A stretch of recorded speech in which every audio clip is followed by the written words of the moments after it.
முந்தின நிலைமையை விட பிந்தின நிலைமைய ஆண்டவர் ரெட்டிப்பாய் ஆசீர்வதித்து உன்னை உயர்த்துகிற நேரம் வந்திருக்கிறதாக பரிசுத்த ஆவியானவர் சொல்லுகிறார்.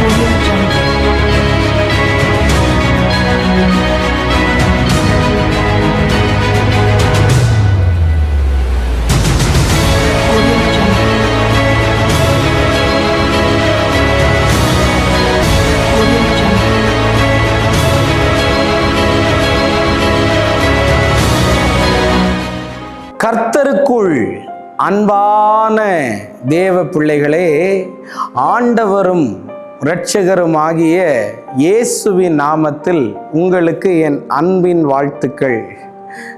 நீங்கள் எல்லாரும் நல்லா இருக்கிறீங்களா? இன்னைக்கு டிசம்பர் 21, அப்படிதானே?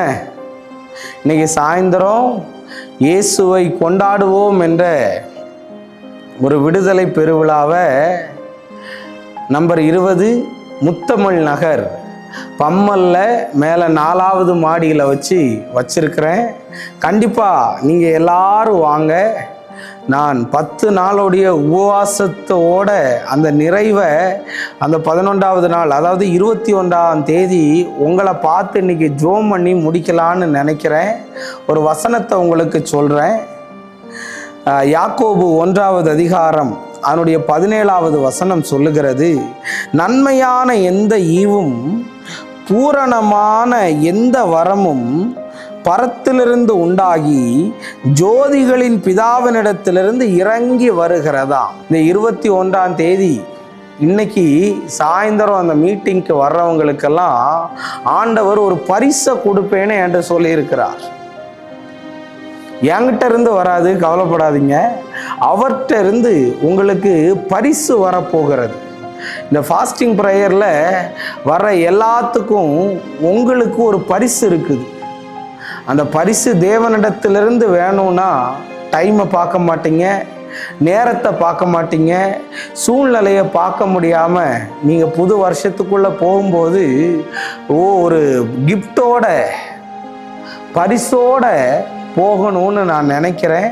அதனால் கண்டிப்பாக இதை கேட்டுக்கிட்டு இருக்கிறவங்க இன்றைக்கி சாயந்தரம் 5 மணிக்கு மீட்டிங் இருக்குது. கண்டிப்பாக வந்துடுங்க. தங்கச்சி தம்பி எல்லாரையும் குடும்பமாக வாங்க, மற்றவங்களையும் கூட்டிகிட்டு வாங்க. நான் 10 நாள் உபவாசத்தோடு வந்து உங்களுக்காக ஜெபிக்கணும்னு ஆசையாக இருக்கிறேன். அதனால் மிஸ் பண்ணிடாதீங்க. இன்னைக்கு நிறைய பேரை கூட்டிட்டு வாங்க. இந்த ப்ரேயர்லையாவது அவங்களுடைய கஷ்டங்களை தேவன் மாற்றுவார். உங்களை எல்லாரையும் இயேசுவின் நாமத்தினால இந்த மீட்டிங்க்கு வரவேற்கிறேன். யாருக்காவது அட்ரஸ் தெரியலைனாலோ, ஃபோன் நம்பர் இல்லைனாலோ, வரதுக்கு காசே இல்லைனாலும் என்கிட்ட சொல்லுங்கள். கண்டிப்பாக நான் உங்களுக்கு உதவி செய்கிறேன். கண்டிப்பாக அந்த மீட்டிங்கில் வந்து நீங்கள் தேவன் தருகிற அந்த பரிசை வாங்கிட்டு போங்க. கண்டிப்பாக நீங்கள் எதிர்பார்ப்போடு வாங்க. தேவன் எதிர்பாராததை செய்வார். ஜோம் பண்ணலாமா? அன்பான நல்ல ஆண்டவரே, இந்த நேரத்துக்காக ஸ்தோத்திரப்பா. என் பிள்ளைங்களை இந்த இரவு நேரம் தடையெல்லாம் நீக்கி ஏசப்பா ஆண்டவரே, வண்டி ரிப்பேர் ஆகிடக்கூடாது, உடம்பு முடியாமல் ஆயிடக்கூடாது, மீட்டிங்க்கு வருகிற தடை எல்லாத்தையும் உடைச்சி உங்கள் கையில் இருந்து கிஃப்டை வாங்க கர்த்தர் கூட்டி கொண்டு வரும்படி நான் ஜெபிக்கிறேன். தடைகளை எல்லாம் தேவன் மாற பண்ணும், பெரிய காரியத்தை செய்யும். இயேசுவின் நாமத்தில் வேண்டுகிறேன் நல்ல பிதாவே. ஆமேன், ஆமேன், ஆமேன். God bless you. கர்த்தர் உங்களை ஆசீர்வதிப்பார்.